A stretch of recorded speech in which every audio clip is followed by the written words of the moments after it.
In today's video, I'm going to teach you how to update your profile picture in Hubstaff.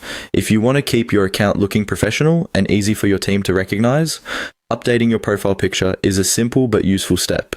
In Hubstaff, this can be done in just a few clicks, and I'll walk you through the process clearly so you can follow along without any confusion. To begin, make sure you're already logged into your Hubstaff account and you're viewing the main dashboard or settings area.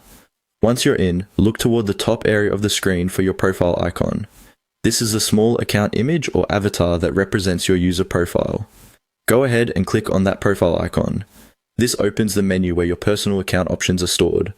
After the menu appears, look for the option labeled My Account.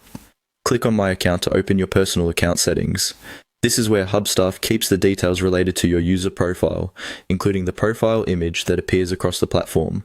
If you ever need to manage other personal settings in the future, this is also the area you'll usually return to. Once you're on the account page, find the option that says Change Picture. Click on Change Picture to begin updating your profile image. At this point, Hubstaff will let you choose a new photo from your device.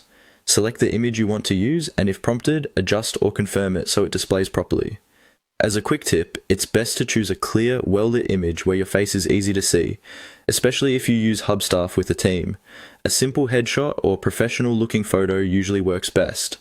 Also, if your image doesn't look right after uploading, you may want to try a different file with better resolution or more centered framing. And that's all it takes to update your profile picture in Hubstaff. Start by clicking the profile icon, then open My Account, and finally select Change Picture to upload your new image. Once your update is saved, your new profile picture should appear throughout your account. If it doesn't show up right away, give the page a moment to refresh or reload your browser.